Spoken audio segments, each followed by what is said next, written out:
So some of you might be wondering, Val, you haven't uploaded any videos for a while. What have you been up to? I guess I streamed a couple of. You haven't uploaded any tutorials for 3 weeks. What have you been up to? Well, first I was busy with like some work stuff, but as of late, I've kind of started a project. A while back, I made some Roombas for VRChat. And ever since then, I've been inundated with requests to make it scream when it hits a wall. And I've been trying to figure out why that is such like a common request. And I finally figured it out from Michael Reeves on YouTube. So I was looking through a bit more of his stuff. And the next thing I know, I've spent a week and a half making the surgery robot in VRChat. So I have this now. Not quite sure what I'm going to do with it. It does fully work though. It takes your hand's relative position to this camera and has it as a target inside of this area here. The system first determines the bounds that it can go through, not in nearly as elegant a way of going right and seeing if it is using more power like how Michael Reeves did it, but here, let's flip the on switch. Basically it just goes in one direction for, what do I have it set to? 4 seconds. And when it stops, it updates the max and min positions that it can go to. And then it returns to the center based on this object, hand tracking, which tracks your hand normally, but for now it's just here. Relative to this sensor right here. So it swings around and makes some sound. It can go up and down and stab things. And it renders on this camera. The big thing about this system though is that the only animator I used is for the screen itself. This is all using physics and sliding along joints and these actual like metal bars that slide back and forth. I'm applying velocity on both of these instead of just the bar itself and having this be childed. But I think the biggest thing about this system that I've done is that it's fully modular like the actual thing. So let's say I just, I don't know, horribly grab these parts right here. See what's, there we go. Drag this out this way. And we drag these arms like here or something, I don't know. And we'll scale this to, yeah, that's good enough. Spearing through a bit, but that's fine. So now we have a larger bounds of rails. So I'm going to start this up again. And I'm actually going to increase the amount of time that it checks for detection. I just have it set to 4 for default because I don't want it taking a super long time. But you can realistically have it set to anything. So I'll just set it to 6 for now. 6 might actually be way more than we actually need. But if I turn it on, it'll go right. And it'll be like, oh, there's a wall there. Time to go forward. And it'll detect the new bounds of the machine. And when this is all over, the relative scale to the sensor will then allow it to move around back and forth within this new position, allowing you to make this like room size and stuff. Oop. Allowing you to make this room scale and all that. Bring hand tracking back in. So its target position, here, let me hide the environment quick so we can get some isometric views. So hand tracking right here. You can see its relative position in there. It has a max speed because otherwise it will fly off of the rail. But other than that, you can control it through this new scale it has.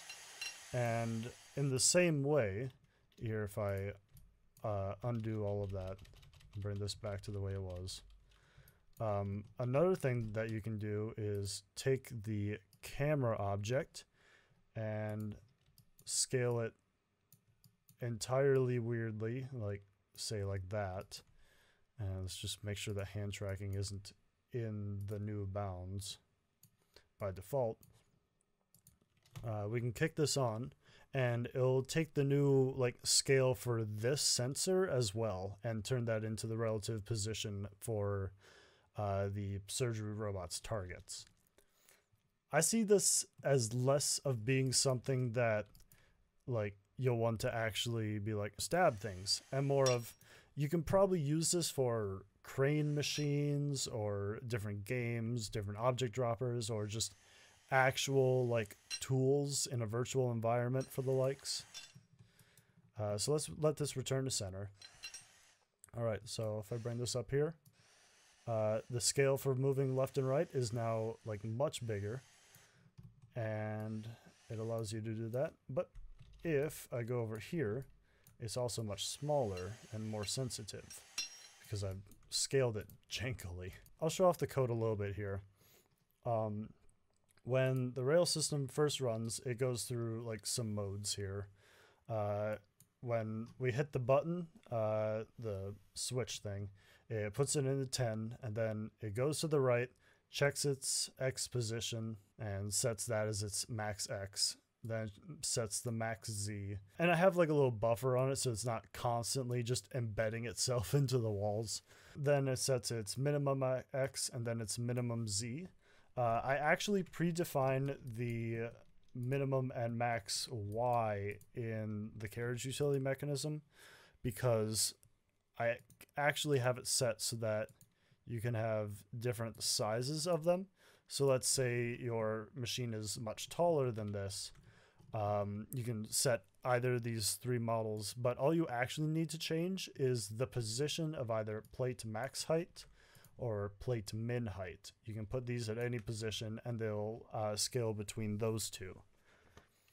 If we come back here, it's just constantly like applying velocity for values given for Z velocity and X velocity. And this is controlled by VR hand tracking camera, which is the script I have for this little system right here. Yeah, there. Now, basically, after the rail system goes through all this and it has established its max and minimum positions, you can bring the hand sensor into the camera zone, and when that happens, it'll go on trigger enter, and it'll grab the max and min positions of the rail control system. And after that, while it's collided, it'll do some math and it'll turn that position into a fraction that it will then feed back the appropriate fraction between the minimum X and max X and so on for the minimum and max position for those objects. And it just applies velocity relative to that.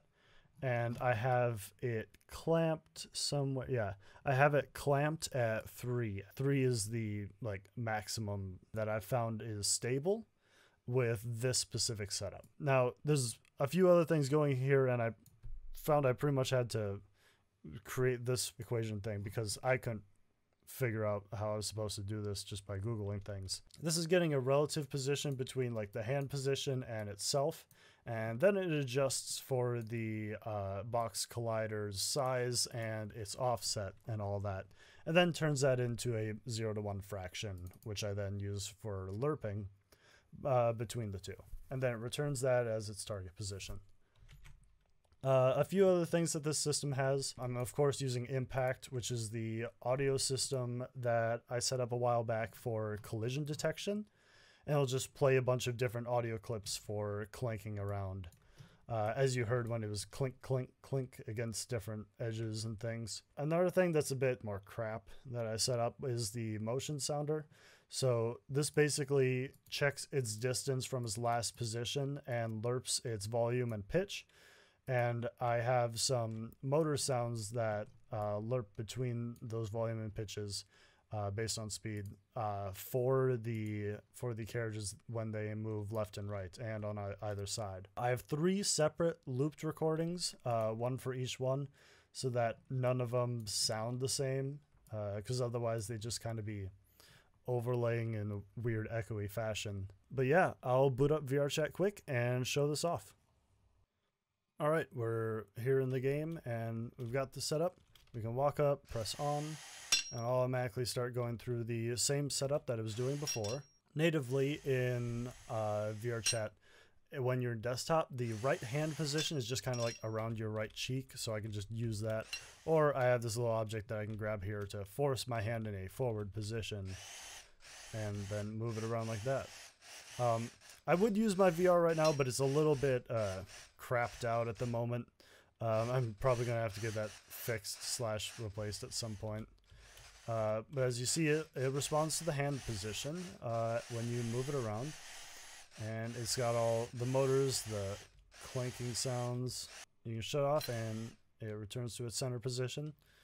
And I just threw in the Elgato 1 moment please screen for good measure. And the off screen is just the VR hand tracking camera system script. So one of the things that I try to keep accurate were the models. So I have a lot of these aluminum frameworks that I've set up. I try to get the carriage utilities and stuff as accurate as possible. However, I did most of this modeling a couple days ago, actually. And just last night, Michael Reeves happened to do a stream where he went through all of his different models for this project when he was 3D printing them. So definitely could have used that a couple, actually about a week ago I could have used that. But whatever. Oh, I guess one other feature is that once you've set it up once, it knows that it's set up within these bounds and no longer requires you to set it up individually. So it just goes right into functionality mode. And there you have it. This is my take on the Michael Reeves surgery robot recreated in VRChat. I hope you enjoy.